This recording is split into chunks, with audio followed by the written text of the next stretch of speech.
Folks, something very strange is going on with anybody that has anything to do with UFOs and aliens. Now, I recently covered a couple of times on this channel the very suspicious disappearance of an Air Force General McCasland, who basically was one of the very few people with information about the genuinely real incidents in American history where the government actually interacted with aliens, alien spacecraft, unidentified flying objects, allegedly, non-human material was discovered from unidentified flying objects, and a whole bunch of people have basically been involved in, well, you could say it's a cover-up or just, classified information related to what appears to be spacecrafts and beings that come from outside of our solar system, our universe. Who knows, right? They don't want you to know.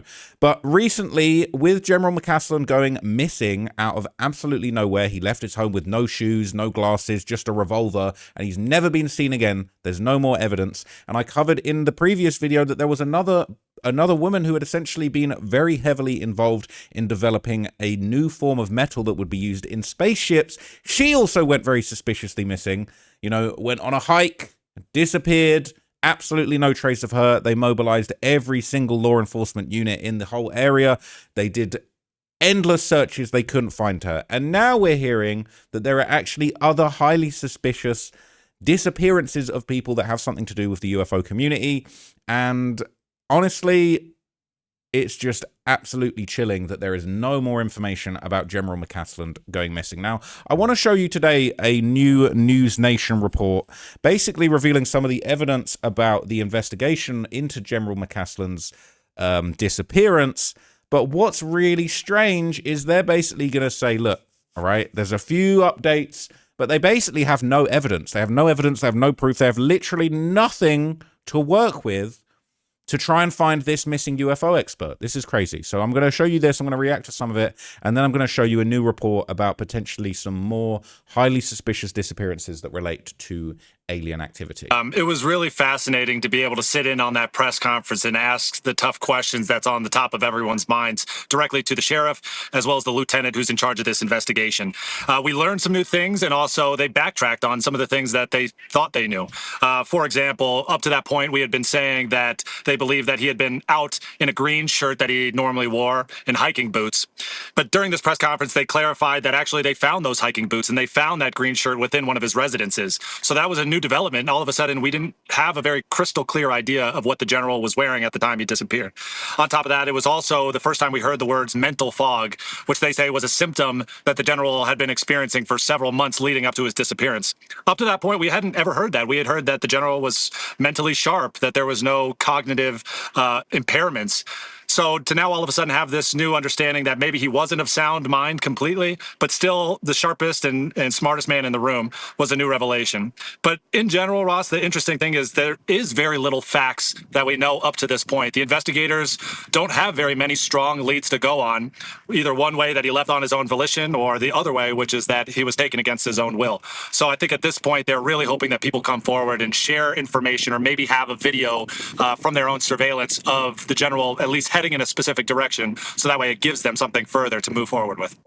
Alex, I noticed the local sheriff asserted that there's no evidence of foul play, yet in and of itself, the disappearance of a major general from a home in Albuquerque with absolutely no one seeing where he's gone, taking his .38 revolver with him by all accounts, that in and of itself is pretty suspicious, isn't it?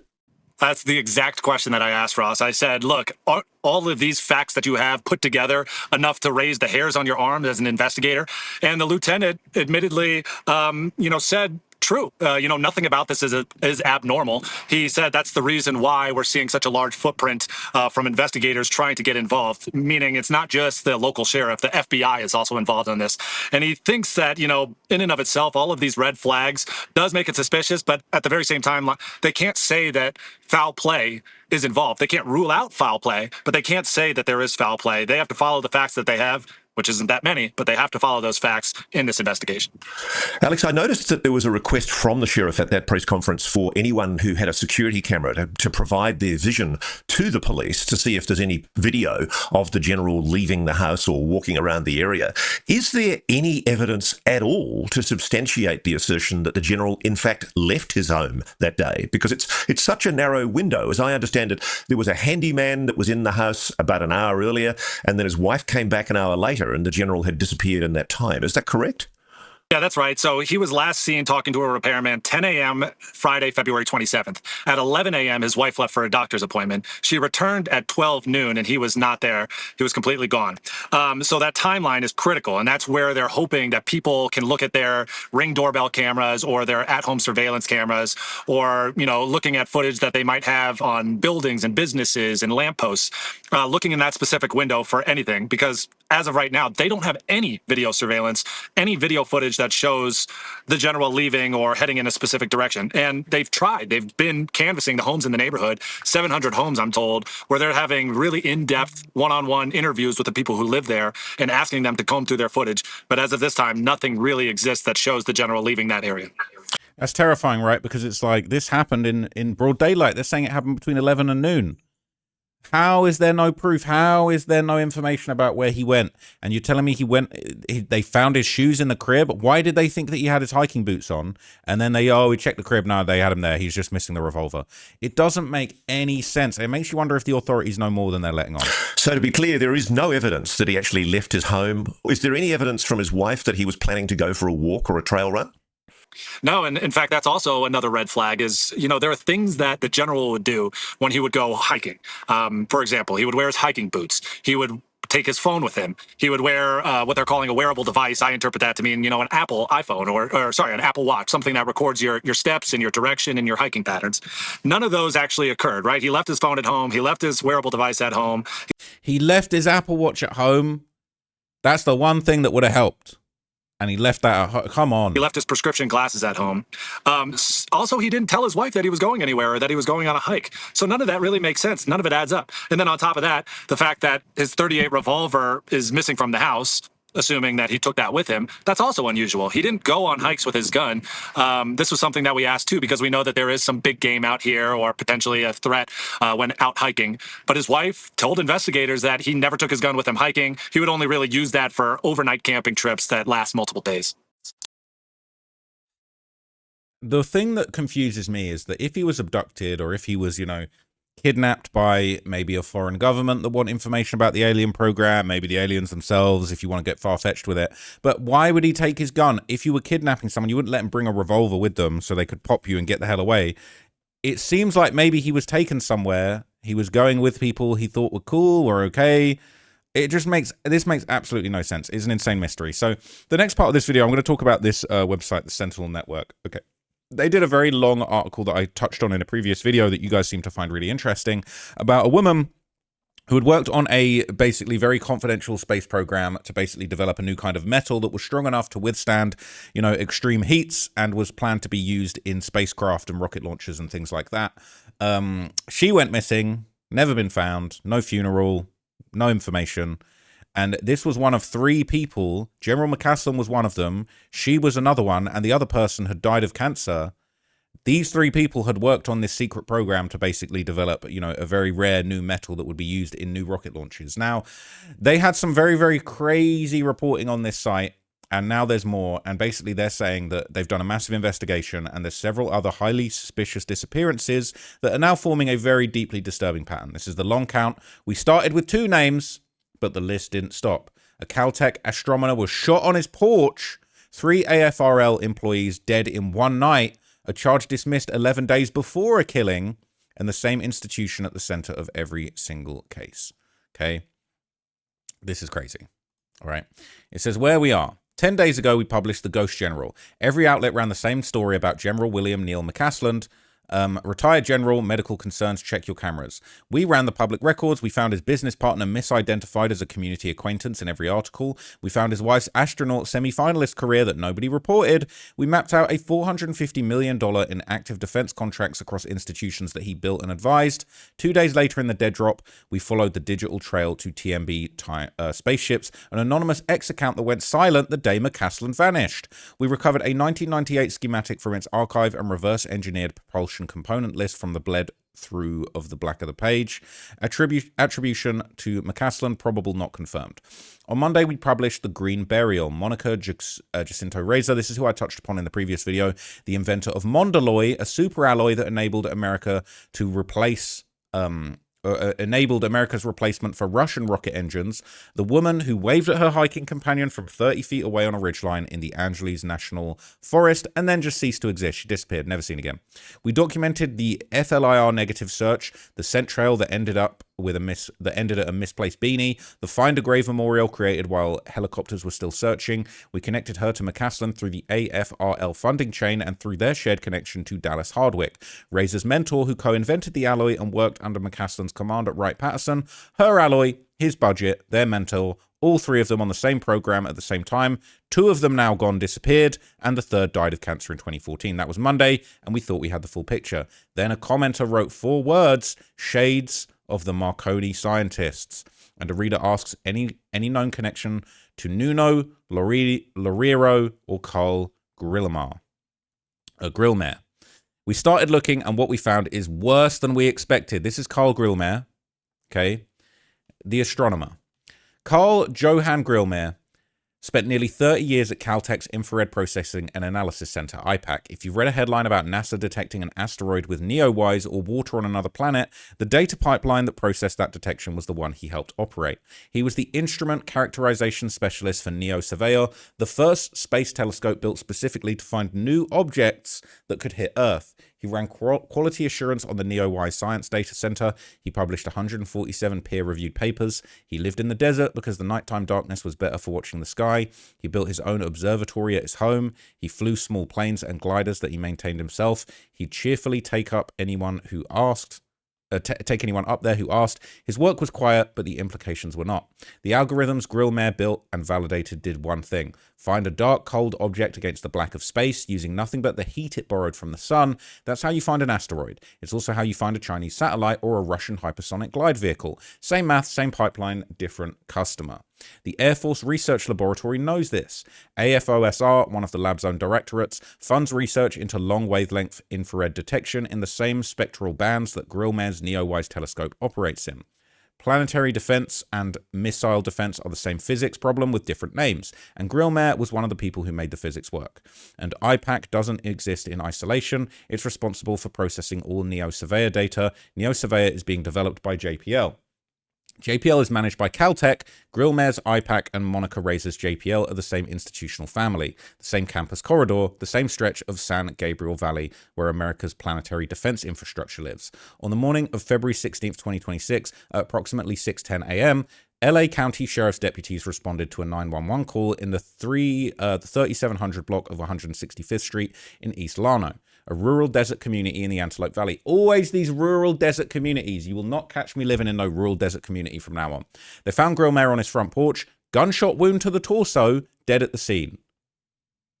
Freddie Snyder, 29, who was arrested later that day after carjacking in the same area, was charged with murder, carjacking, and a December 28th burglary. Bail set at $3.175 million. Arraignment scheduled for March 26th in Lancaster. That would be the end of it. A tragic, random act of rural violence, except for what happened 2 months earlier. 11 days. On December the 20th, 2025, Grillmair spotted someone at his property who didn't belong there. He called law enforcement. When deputies arrived, they found Snyder in the area carrying a loaded, unregistered rifle. He told them he was walking to the post office. Property records show Grillmair's home and the local post office are in opposite directions from Snyder's address. Snyder was arrested, charged with carrying a loaded firearm in a personal vehicle, and attempted to escape from jail. 2 felonies, an armed man who lied about his destination, caught on the property of a scientist who works in a classified adjacent infrared sensing area. On February the 5th, 2026, both charges were dismissed under California Penal Code 1385, judicial discretion in the furtherance of justice. 11 days later, Snyder was back on Grillmair's porch with a gun. The identity of the presiding judge who dismissed the charges has not been located in accessible public records. The case number has not been located, no motive for the killing has been publicly disclosed, and detectives say that they don't believe the 2 men knew each other. Read that sequence one more time. Armed trespasser, unregistered rifle, lied about his destination, caught on a Caltech scientist property, arrested, charges dismissed, returned, killed the scientist, and nobody can explain why any of it happened. Snyder's arraignment is scheduled for March the 26th in Lancaster. He is the only perpetrator in the kinetic cases that we document in this briefing who is still alive. The night that nobody connected. We hadn't heard about this one until a source on X flagged it. Once we verified it, the architecture of the pattern changed. On October 25th, 2025, Jacob Pritchard, 34, killed his wife Jamie at their home in Huber Heights, Ohio, and placed her body in the trunk of their car. He then drove to Sugar Creek Township, broke into the apartment of a co-worker, First Lieutenant Jamie Gustitus, 25, and shot her to death. He drove to the West Milton Municipal Building, parked in the safety exchange zone, opened the trunk so responding officers would find Jamie, and killed himself on camera. 2 women, 2 locations, 1 night. All 3 were confirmed employees of Wright-Patterson Air Force Base. Pritchard was an acquisition project manager in AFRL Sensors Directorate. That directorate develops technologies for air and space reconnaissance, surveillance, precision engagement, and electronic warfare. Space-based sensors, the same technological pipeline that feeds the infrared detection work that Grillmair was doing at IPAC. His job was managing the advanced research programs that produce those systems. Jamie Gustitus was an operations research analyst in the 711th Human Performance Wing, part of AFRL. She grew up in Novi, Michigan, with 3 brothers and 2 sisters. She graduated from the Air Force Academy in 2022, earned a Master of Science in Operations Research from the Air Force Institute of Technology, and she held a top-secret SCI clearance. She specialized in mathematical and quantitative modeling for aerospace applications, and she was the kind of person the Air Force spends a decade and millions of dollars building. She had been out of the academy for 3 years. Jamie Pritchard, 33, worked within an Air Force Lifecycle Management Center, finance specialist. Her family described her earning her MBA while working full-time and excelling as a mother. 3 people connected to the Air Force research apparatus, dead in a 12-hour window. What the hell? The investigation spans 3 Ohio counties. It's being run jointly by the Ohio Bureau of Criminal Investigation, local police across Greene, Montgomery, and Miami counties, and the Air Force Office of Special Investigations. AFOSI, not base security, not local PD, the Air Force's Counterintelligence and Criminal Investigation Agency, the unit that handles espionage, counterintelligence threats, and criminal matters affecting the Air Force operations. Now, for me, it makes me think of a hostile government. It makes me think maybe the Chinese or the Russians, they're over here assassinating people because they don't want them developing these space and defense technologies. They said months after the incident, authorities have explicitly stated that they have not determined a motive. No confirmed affair, no restraining order, no documented history of domestic violence. The public record contains no explanation as to why Jacob Pritchard killed a TS-SCI cleared operations research analyst and his own wife on a Saturday night in October. Wright-Patterson Air Force Base is where Dallas Hardwick spent her career. It's the installation William Neal McCasland commanded. It's where the government side of the Mondaloy Partnership was managed.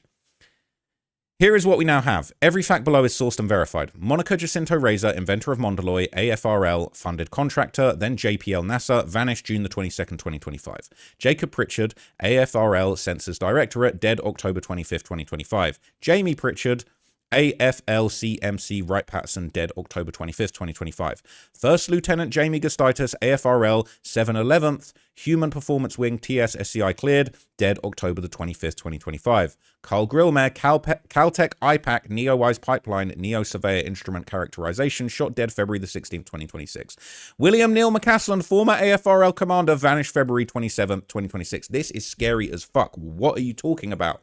All of these people that were connected to the research lab for the Air Force have all either disappeared or been murdered. Are you joking? 6 people, 9 months, every one of them is connected to the Air Force Research Lab or its institutions it directly funds. AFRL is the entity that develops and transitions the most sensitive aerospace technology in the American defense arsenal. Every name on this list connects to it. Behind them in the chain sits Dallas Hardwick, Razor's mentor and co-inventor of Mondaloy. She worked at AFRL's Materials Directorate at Wright-Patterson until her retirement in 2012, according to a 2024 memorial published by the University of New South Wales. She died on January the 5th, 2014 after a stage 4 breast cancer diagnosis. After publication, a reader located her Ohio death certificate in state records, and it confirms the UNSW account. She died at the Hospice of Dayton.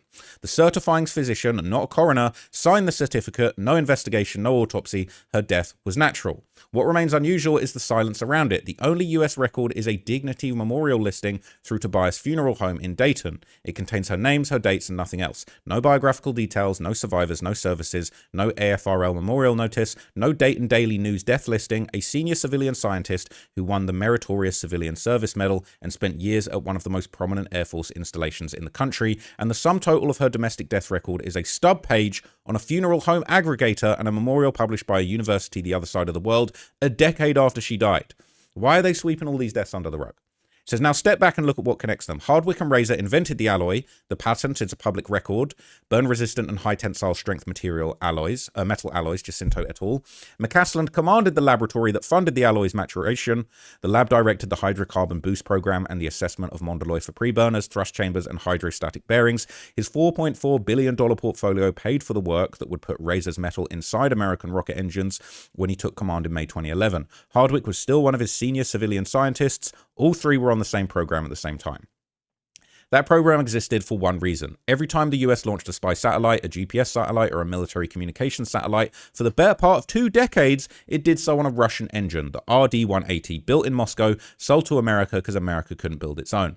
Congress held hearings about it. The Air Force called it an unacceptable national security vulnerability. Mondaloy was the fix, the material breakthrough that finally made a domestic replacement engine possible. The AR-1 has 12 components made of Mondaloy, pre-burners, turbine rotors, turbine housings, every part that touches the fire. In March 2022, Russia cut off RD-80 servicing in retaliation for Ukraine sanctions. The alloy Monica Razor invented is what stands between the United States and a gap in its ability to put national security assets into orbit. Grillmair connects through a different channel, but the same institution. IPAC processes data for Neo Surveyor, which is developed by JPL, which is managed by Caltech. JPL is where Razor was working when she vanished. The lab funds infrared sensing research in the same spectral bands that Grillmair's NEOWISE telescope operates in. Infrared detection of dark space objects is dual use. The same physics that finds asteroids tracks adversarial satellites and hypersonic weapons. The Wright-Patterson personnel worked inside the building where Hardwick spent her career, and McCasland held command authority. The Sensors Directorate. The 711th Human Performance Wing, the same installation, the same research ecosystem, and McCasland's command history extends beyond Ohio. Before AFRL headquarters, he ran the Phillips Research Site at Kirtland, AFB in New Mexico, home of ARFL's Directed Energy Directorate. Kirtland and LANL, 100 miles apart, shared joint programs in directed energy, weapons physics, and advanced materials. The New Mexico Defense Corridor is not 2 separate nodes, it is one continuous pipeline. So this weapons technology is being shared all across America in these connected locations.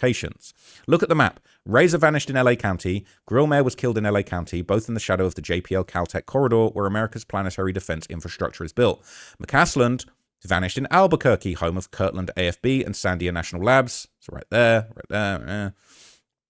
The Wright-Patterson deaths were in Dayton. These are not random locations. There are 3 geographic nodes of American defense aerospace research: Southern California, New Mexico, and Ohio, the triangle where AFRL lives. And at every node, the same institutional silence. JPL said nothing about Razor. NASA said nothing. The AIA said nothing. Caltech's statement about Grillmair said he passed away suddenly without using the word shot. Wright-Patterson offered counseling services, but in every case, the institution that lost someone chose the minimum possible disclosure. Silence is its own pattern inside the pattern. They're sweeping this under the rug. They don't want people to panic and think that a hostile government is assassinating space and weapons technologists. This is not a loose connection of people who happen to work in defense. This is one documented system, traceable through patent filings, congressional testimony, DTIC records, and federal contract databases. One system, and in 9 months, 6 of the people connected to it are dead or gone. That is so chilling. Now, we weren't looking for this one, but a reader flagged it after we published the Green Burial. Once we verified the details, the New Mexico vertex of the triangle got heavier. Melissa Cassius, 53, Los Alamos National Laboratory employee, vanished from Ranchos de Teos, New Mexico in June 26, 2025. Another one. 4 days after Razor. That morning at 6:15 a.m., she drove her husband to work at LANL. Both of them work there. She told him she was heading to another location on site and drove away. By 7:45 a.m., she was back at their home in Rancho de Taos, and she told her daughter Sierra that she had forgotten her security clearance badge but would work from home.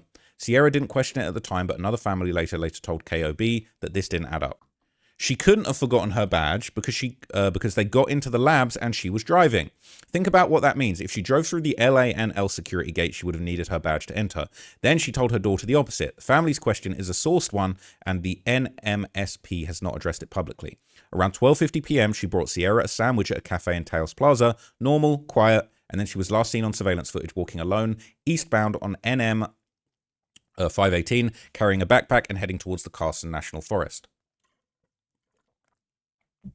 Is that her or is that someone else? That's her. That's her walking around. I don't think that is actually the last picture of her. But anyway, when Sierra came home from work, the car was in the driveway. The front door was locked, and inside were her mother's keys, the wallet, the purse, the personal phone, the government-issued LANL work phone, and both phones had been factory reset. That's so suspicious. Cassius was not just an administrative assistant. Department of Energy records confirmed that she served on the Northern New Mexico Citizens Advisory Board for Environmental Management, Los Alamos, throughout 2022 and 2023, participating in official DOE meetings on legacy radioactive waste remediation, environmental monitoring, and federal cleanup budgets at the nuclear weapons facility where she worked. Her name is on official correspondence to the DOE field office manager. She sat in rooms where sensitive facility data was discussed. Los Alamos National Laboratory is 100 miles north of Kirtland Air Force Base, where McCasland once commanded operations. LANL and AFRL share extensive programmatic overlap in advanced materials, directed energy, and weapons physics. The New Mexico Defense Corridor runs from Albuquerque through Santa Fe to Los Alamos. McCasland vanished from one end, Cassius vanished from the other. The New Mexico State Police investigation remains open and active, and no breakthroughs have been reported since August 2025. She's still clarified as missing, endangered, and has not been found. We're not yet asserting that Cassius belongs to the same list as the AFRL cluster. Her role was administrative, not scientific, but the family believes she left voluntarily under severe personal and financial stress. That theory is plausible, but it does not explain the badge discrepancy her own family flagged on camera, or why she left a secure nuclear facility under a disputed pretext, or why she successfully factory reset a government-managed device before walking off into the wilderness. And it doesn't explain why it happened 4 days after Monica Razor did the same thing from a ridgeline 800 miles away. That is so sus. So between 1982 and 1990, approximately 25 British scientists and engineers connected to GEC Marconi died under suspicious circumstances, and I believe this is them. Most worked on the Stingray torpedo project, or a strategic defense initiative related program. One tied a rope to a tree and accelerated his car, decapitating himself. What? Another loaded his vehicle with petrol cans and drove into a building. A third was found with a plastic bag over his head, ruled sexual misadventure. Each death had an explanation. The UK Ministry of Defence maintained the deaths were unrelated. A minister acknowledged... Wait, so is that actually... Yeah. What's that say? Grokpedia. A minister acknowledged it was odd that all were computer scientists working in the defense field, but said any relationship stops. No centralized investigation was ever conducted, and the cases were never solved. The structural architecture is the same as what we are documenting now. Defense-connected individuals, anomalous circumstances, individual explanations that individually satisfy, and an institutional posture that structurally prevents pattern recognition by distributing the cases across jurisdictions that never talk to each other. LA County Sheriff's Homicide Bureau has Razor, Bernalillo County Sheriff's Office and the FBI have McCasland, LA County Sheriff's Homicide Bureau has Grillmair, Ohio BCI, AFOSI, and 3 county police agencies have the Wright-Patterson triple. New Mexico State Police has Cassius, Norfolk County DA has Lauriero, 6 separate jurisdictions, 0 cross-referencing mandate, and nobody is looking at this list as a list. Nobody but this site. We include Nuno Lauriero with a clear caveat. His connection to this pattern is weaker. He's not employed by AFRL, JPL, or any of the contractors in the Mondaloy chain. He was a plasma physicist and fusion scientist at MIT. The overlap is indirect. MIT's Plasma Science and Fusion Center conducts research that touches classified defense portfolios in directed energy and advanced propulsion. McCasland's board seat at Riverside Research encompasses plasma physics. The connection exists, but it's an institutional proximity, not a documented funding chain.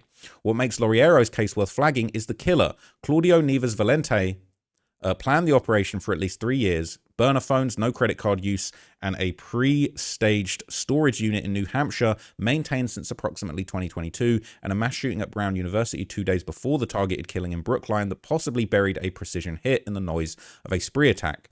Accessible public records show no foreign intelligence connections, no travel to Russia or China, and no financial anomalies. His stated motive was personal grievance. We're not asserting that Lauriero belongs in the AFRL cluster. We're noting that within the same 9-month window, another defense-adjacent physicist was killed by a perpetrator whose operational planning exceeded what personal grievance typically produces. The reader can decide what to do with that. What we are not saying, we're not saying these deaths were coordinated. Okay. We're not saying a foreign intelligence service is assassinating American scientists. I could believe that, but they're not saying that. We're not saying the perpetrators were directed by anyone. Here's what we're saying. Every word of it's documented. The entire chain of human expertise behind a strategic national security technology, the alloy enabling American independence from Russian rocket engines have been broken. The inventor is gone. The commander is gone. The mentor is dead. Every person who held the complete institutional memory of how Mondaloy went from a laboratory curiosity to a flight-qualified engine component has been removed from the system. At the same installation where the alloy was qualified, 3 more of the lab's employees died in a single night. The motive has never been established. At the institution that processes the data for America's planetary defense infrastructure, an astronomer was shot dead by a man whose prior arrest on that same property was dismissed 11 days before the killing. At America's premier nuclear weapons laboratory, an employee who sat on a DOE advisory board drove into the campus, told her daughter she'd forgotten her badge, despite apparently using it that morning, wiped her government phone and walked into the wilderness, and 4 days after, Razor did the same thing 800 miles away. 5 of the 9 names in this briefing are women. Of the 3 who vanished without a trace, 2 are women, and both share identical signatures. Belongings left behind, digital trails severed, nobody recovered. Razor and Casillas generated search and rescue. McCasland generated FBI and cable news. If you were selecting targets to minimize the speed and scale of the institutional response, you would choose accordingly. Each case on its own has an explanation or an open investigation, but the cluster does not. No entity is examining these incidents in a cluster. The cases are distributed across 6 jurisdictions, 3 states, and at least 8 investigative agencies. The structural architecture of the response guarantees that no one will ever see the list until someone builds it. We just built it, okay? This is super scary. Now, I'm starting to believe that maybe a foreign government, a hostile government, is actually taking people out that maybe have something to do with advanced technologies, with rockets, weapons, and spaceships. I find this super, super creepy, okay? So you guys let me know what you think of this situation. I think this is very, very dark. I think that this is definitely something that will potentially end up being a really big story in the future. But right now, probably something they're trying to sweep under the rug, or maybe they're trying to kind of cover up because it's so embarrassing that you've got these really important people that are just going missing and just disappearing like this. There is absolutely no reason for this, and I think it's really concerning. So let me know what you thought of that video. I'll be back with an update when I hear more about this situation. But for now, I'm out, and just stay safe out there, okay? Watch out for them skies.